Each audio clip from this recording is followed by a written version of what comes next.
जय श्री राम बंधुओं, स्वागत है आप सभी का हमारे YouTube चैनल में एक बार फिर। मित्रों, आज की कहानी आपके लिए बहुत ज्ञानवर्धक लेकर आया हूँ। इस कहानी में एक गधे और एक बैल की कहानी है, जिसको अगर आपने सुन लिया तो जीवन में आपको कोई कष्ट नहीं होगा। इस कहानी को शुरू करने से पहले आपसे निवेदन करता हूँ कि अगर आप हमारे चैनल को पहली बार देख रहे हैं तो कृपया हमारे चैनल को सब्सक्राइब कर लें, ताकि आपको हमारी कहानियों का एक एक नोटिफिकेशन मिलता रहे। एक बड़ा व्यापारी था, जिसके गांव में बहुत से घर और कारखाने थे, जिनमें तरह तरह के पशु रहते थे। एक दिन वह अपने परिवार सहित कारखानों को देखने के लिए गांव गया। उसने अपनी पशुशाला भी देखी, जहां एक गधा और एक बैल बंधे हुए थे। उसने देखा कि वे दोनों आपस में बातें कर रहे हैं। वह व्यापारी पशु पक्षियों की बोली समझता था। वह चुपचाप खड़ा होकर दोनों की बातें सुनने लगा। बैल ने गधे से कहा, तू बड़ा भाग्यशाली है, सदैव सुखपूर्वक रहता है, मालिक हमेशा तेरा ख्याल रखता है। तेरी रोज मलाई दलाई होती है, खाने को दोनों समय जौ और पीने के लिए साफ पानी मिलता है। इतने आदर सत्कार के बाद भी तुझसे केवल यह काम लिया जाता है कि कभी काम पड़ने पर मालिक तेरी पीठ पर बैठकर कुछ दूर चला जाता है। तुझे दाने घास की कभी कमी नहीं होती, और तू जितना भाग्यवान है, मैं उतना ही अभागा हूँ। मैं सवेरा होते ही पीठ पर हल लाद कर जाता हूँ। वहाँ दिन भर मुझे हल में जोत कर चलाते हैं। हलवाहा मुझ पर बराबर चाबुक चलाता रहता है। उसके चाबुकों की मार से पीठ और जुए में मेरे कंधे छिल गए हैं। सुबह से शाम तक ऐसा कठिन काम लेने के बाद भी ये लोग मेरे आगे सूखा और सड़ा भूसा डालते हैं, जो मुझसे खाया नहीं जाता। रात भर मैं भूखा प्यासा अपने गोबर मूत्र में पड़ा रहता हूँ, और तेरी सुख सुविधा पर देखकर मैं ईर्ष्या करता हूँ। गधे ने यह सुनकर कहा, अरे भाई, जो भी कुछ तू कहता है वह सब सच है। सचमुच तुझे बड़ा कष्ट है, किंतु जान पड़ता है कि तू इसी में प्रसन्न है। तू स्वयं ही सुख से रहना नहीं चाहता। यदि तू मेहनत करते करते मर जाए तो ये लोग तेरी दशा पर तरस नहीं खाएंगे। अतएव तू एक काम कर, फिर वे तुझसे मेहनत नहीं लिया करेंगे और तू सुख से रहेगा। बैल ने पूछा कि ऐसा कौन सा उपाय हो सकता है। गधे ने कहा, तू अपने को रोगी दिखा, एक शाम का दाना भूसा ना खाकर अपने स्थान पर चुपचाप जाकर लेट जा। बैल को यह सुझाव बड़ा अच्छा लगा। उसने गधे की बात सुनकर कहा, मैं ऐसा ही करूँगा। तूने मुझे बड़ा अच्छा उपाय बताया है, भगवान तुझे प्रसन्न रखे। दूसरे दिन प्रातः हलवाहा जब पशुशाला में यह सोच कर गया कि रोज की तरह बैल को खेत जोतने के लिए ले जाए, तो उसने देखा कि रात की लगाई सानी ज्यों का त्यों वैसे रखी है, और बैल धरती पर पड़ा हुआ हाँफ रहा है। उसकी आंखें बंद हैं और उसका पेट फूला हुआ है। हलवाहे ने समझा कि बैल बीमार हो गया है, और यह सोचकर उसे हल में न जोता। उसने व्यापारी को बैल के बीमारी की सूचना दी। व्यापारी यह सुनकर जान गया कि बैल ने गधे की शिक्षा का कार्य किया है और स्वयं को रोगी दिखाया है। अतएव उसने हलवाहा से कहा कि आज गधे को हल में जोत दो। इसलिए हलवाहे ने गधे को हल में जोत कर उससे सारे दिन काम लिया। गधे को खेत में जोतने का अभ्यास नहीं था। वह बहुत थक गया और उसके हाथ पांव ठंडे होने लगे। शारीरिक श्रम के अतिरिक्त सारे दिन उस पर इतना मार पड़ी कि संध्या को वह घर लौटते समय उसके पांव भी ठीक से नहीं पड़ रहे थे। इधर बैल दिन भर बड़े आराम से रहा। वह नाद की सारा सानी खा गया और गधे को दुआएं देता रहा। जब गधा गिरता पड़ता खेत से आया तो बैल ने कहा, भाई, तुम्हारे उपदेश के कारण मुझे बड़ा सुख मिला है। गधा थकान के कारण उत्तर ना दे सका और आकर अपने स्थान पर गिर पड़ा। या मन ही मन अपने धिक्कारने लगा कि अभागे, तूने बैल को आराम पहुंचाने के लिए अपनी सुख सुविधा का विनाश कर दिया। दूसरे दिन व्यापारी रात्रि को भोजन के पश्चात अपनी पत्नी के साथ पशुशाला में जा बैठा और पशुओं की बातें सुनने लगा। गधे ने बैल से पूछा, सुबह हलवाहा तुम्हारे लिए दाना घास लाएगा, तो तुम क्या करोगे? जैसा तुमने कहा वैसा ही करूँगा, ऐसा बैल ने कहा। गधे ने कहा, नहीं, ऐसा ना करना, वरना जान से जाओगे।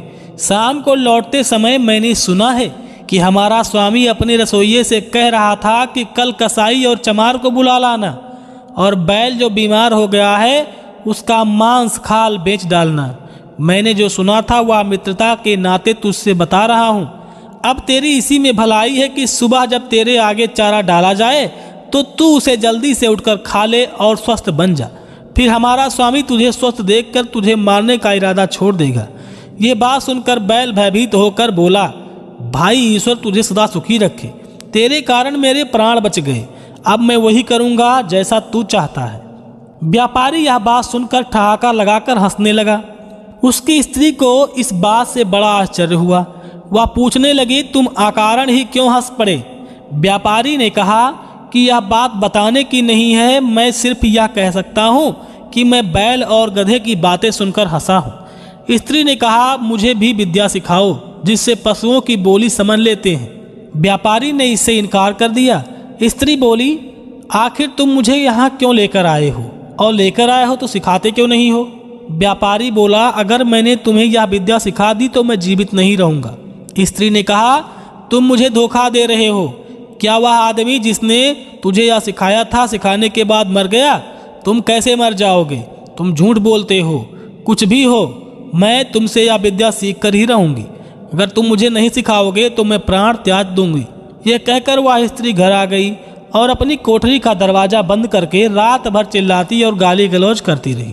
व्यापारी रात को तो सो गया, लेकिन दूसरे दिन भी वही हाल देखा तो स्त्री को समझाने लगा कि तू बेकार में जिद करती है, यह विद्या तेरे सीखने योग्य नहीं है। स्त्री ने कहा, जब तक तुम मुझे यह भेद नहीं बताओगे मैं खाना पीना छोड़ कर रहूँगी और इसी प्रकार चिल्लाती रहूँगी।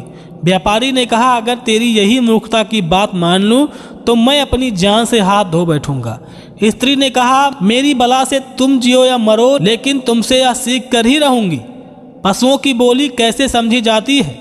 व्यापारी ने जब देखा कि यह महामूर्ख अपना हट छोड़ नहीं रही है तो उसने अपने और ससुराल के रिश्तेदारों को बुलाया कि वे उस स्त्री को अनुचित हट छोड़ने के लिए समझाएं। उन लोगों ने भी उस मूर्ख को हर प्रकार समझाया, लेकिन वह अपनी जिद से ना हटी।